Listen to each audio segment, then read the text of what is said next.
What's up mga kapatid, gutom! So lumabas tayo kanina guys para bumili nga ng ating puto bumbong at ating bibingka guys. So napakaganda ng pinuntahan natin dito sa Pasig guys, in Tibuli, ano ba yun?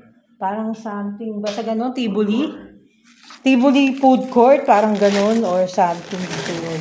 So ito na nga guys, papakita ko sa inyo yung ating binili guys na bibingka.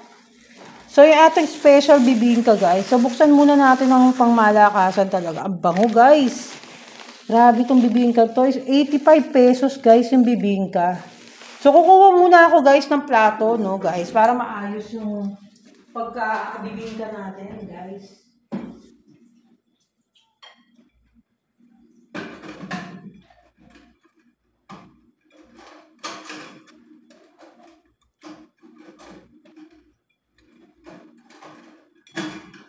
So, nahihirapan ako kumuha ng tindor.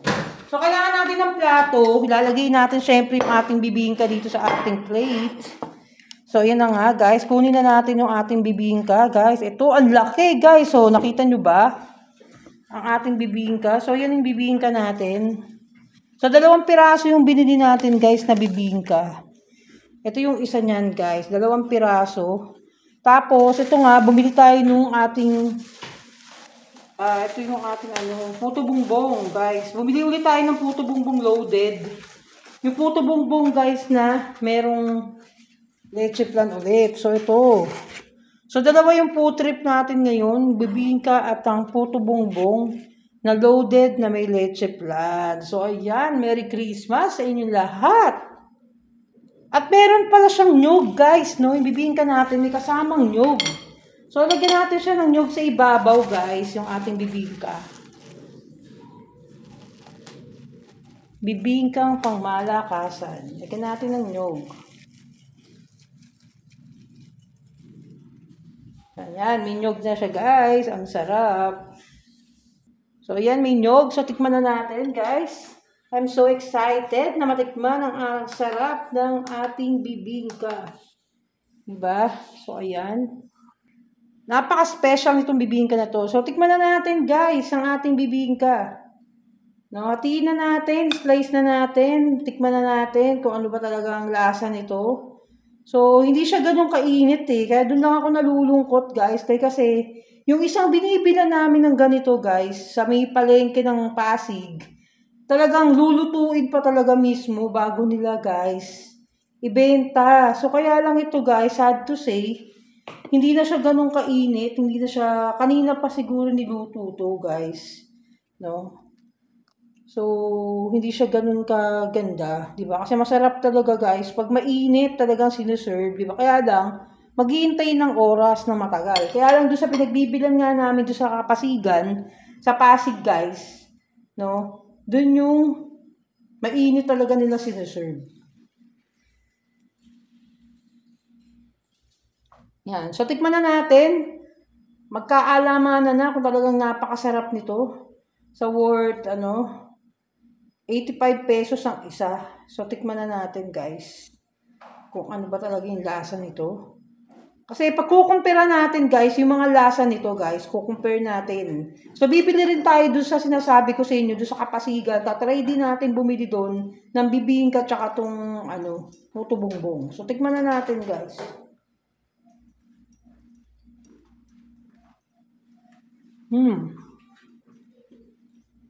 Meron sa itlog na maalat.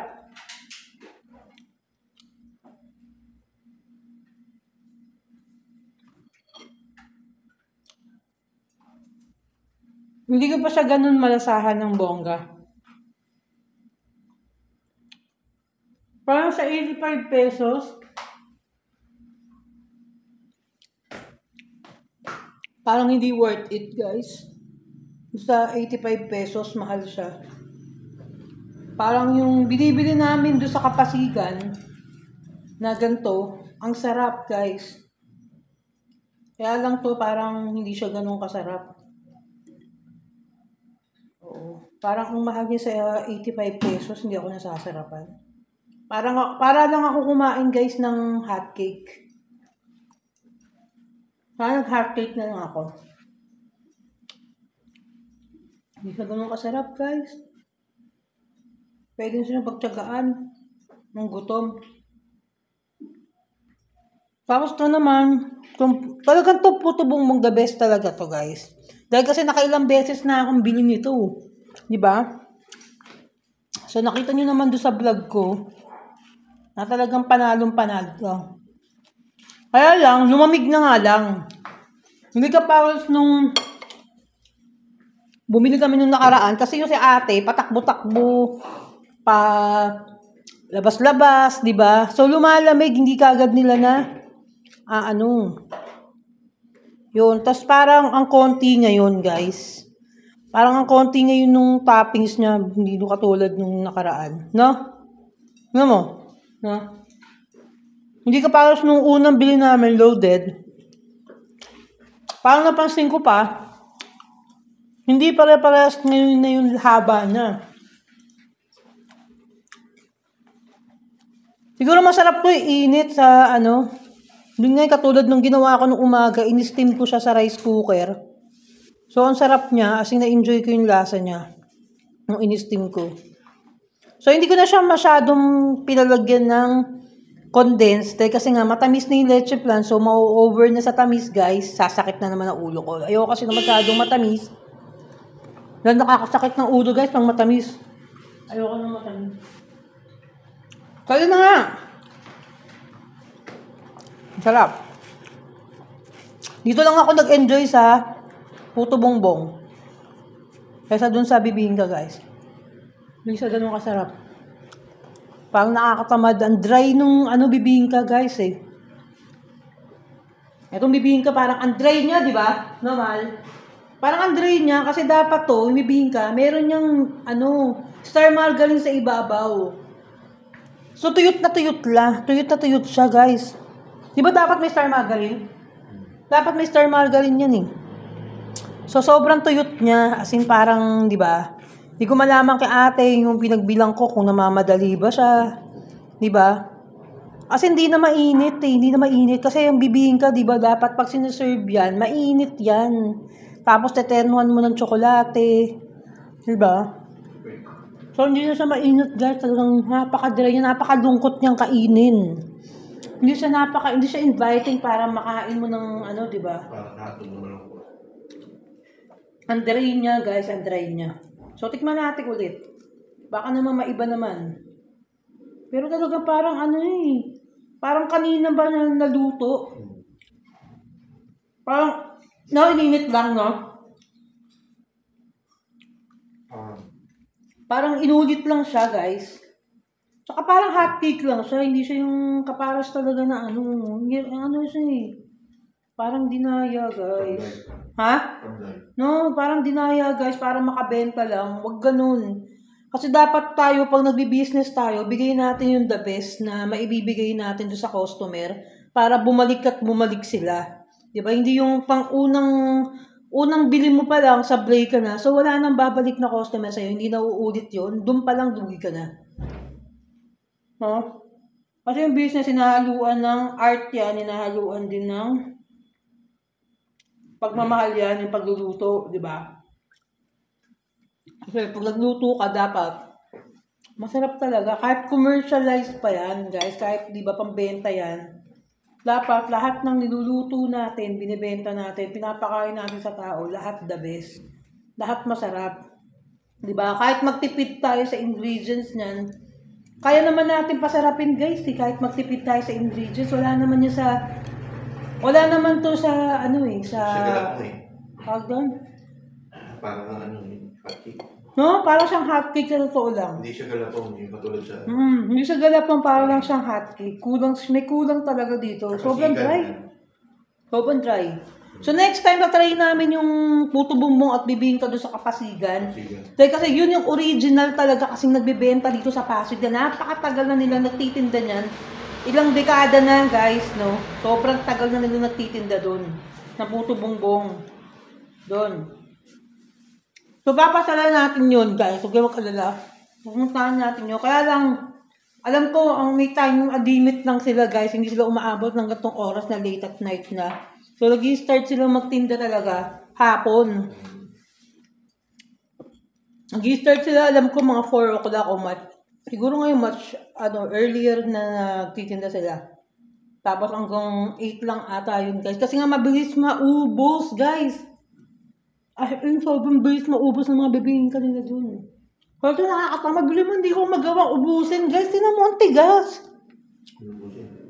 Ang tigas na, hindi mo maintindihan. Masarap na part niya.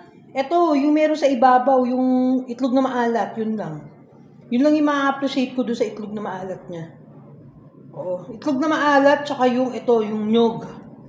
Yun lang yung talagang ma-appreciate mo. Pero the rest, yung texture, parang nakakalungkot, guys, kainin. Sa totoo lang, pinipilit ko lang siya ubusin kasi sayang. Nabigyan sa bata. Sayang, guys, no? Pati bongbong na lang. Grabe. Hindi worth it yung pagbili. Sayang yung pera. So, dito lang tayo sa Puto Bongbong. Kahit ang class pa naman ng pwesto nila, guys, ha. May bayad yung pwesto nila doon. Siguro doon sila bumawi dahil may bayad yung pwesto nila. Pero wag nila lukuhin yung tao na magtitinda sila ng gantong kapalpak. Diba? Huwag nilang lukuhin yung tao kasi pinaghihirapan, kahit 85 pesos yan, pinaghihirapan ng mga bumibili yan eh. Diba na makakain sila ng quality na pagkain kahit 85 pesos? Diba nagugustuhin nilang kumain ng ganito dahil kasi nga, napapanahon, diba? Pasko, malapit na magpasko. So ito talaga yung mga pagkain na hinahanap ng tao. Yun. So hindi natin ma-appreciate yung sarap talaga kahit anong pilit. Diba? Wala talaga. So, doon lang ako nag-enjoy dito sa itlog na maalat sa ibabaw. That's all. Yun. Tapos ito nga. Ito na lang tayo sa Puto Bongbong, guys. Ito, kahit hindi mainit, na-appreciate mo. Kahit hindi mainit, talaga ma-appreciate mo pa rin yung sarap. Pero much better, na kung mainit siya, di ba? Mas appreciated mo talagang napakasarap niya. Yung una mainit, no? Ha? Yung una. Ano yung una? Mainit. Oo, yung una hindi kasi ate paalis-alis eh. So, dalawa kasi sila noon nagtitinda. Si ate at si kuya, mag-asawa sila. Mabilis, no? Oo. Siyempre, merong taga-salangsang. Ngayon, si ate lang mag-isa. Kaya, di niya na ayos yung tinda niya. Pero okay din naman, okay na yun. Maintindihan na natin yun na nag-iisa lang si ate. Diba? Oo, nag-iisa lang si ate, ganun. Pero, masarap pa rin naman talaga. Combination. Hindi ko na lang masyadong tinamisan.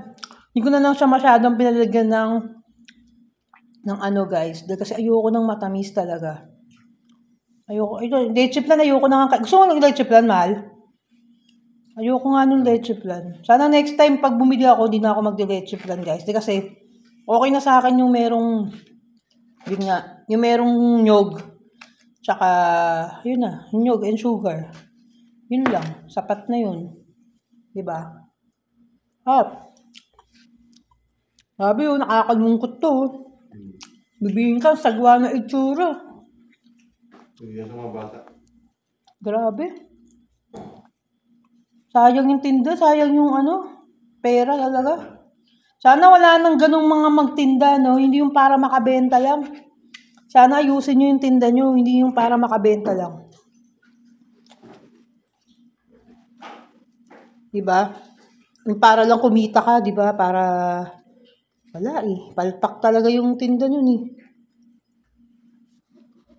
Hindi magtatagal yun, wala nang. Kaya pala wala na masyadong bumibili sa kanya dahil kasi palpak siya. Wala kang bumibili masyado eh. Kasi kami nga lang yung bumibili. Tapos may sumunod lang isa. Ganun. Nadali yun. Okay. Buti na lang, hindi kami bumili ng dun. Ng Puto Bongbong, guys. Kundi, putya, may hahampas ko sa mukha niya pag hindi masarap yun. Sablay na naman yun. Ha? Sablay na naman yun. Grabe, sablay yun kung doon kami bumili ng ganito, Puto Bongbong. Sayang, guys. Grabe. Makakapatay gutom, grabe. Pero to masarap talaga to, oh. No? Yung mga nasa Pasig dyan, malapit sa Kanyugan. Doon, kahit hindi patay gutom, magiging patay gutom ka pag nilamon mo to. Puto Bongbong. Talaga isusungal-ngal mo sa mukha mo sa sarap. No? Sarap, oh. Lalo na nung umaga, di ba nakita nyo, ininit ko to guys. Ininit ko to nung umaga eh. Ang sarap, di ba, nung nilagay ko dun sa rice cooker. Nag-melt siya doon, nag-melt yung, ano guys, nag-melt yung cheese. Ayan. So, ayan na nga guys. So, dito na natapos ang aking pag-vlog ng ating mga pagkain na talagang hinahanap-hanap ngayong nalalapit na Kapaskuhan. So, sana nagustuhan nyo ang aking vlog for tonight. Magandang gabi sa inyong lahat dyan, mga kapatid. Babu.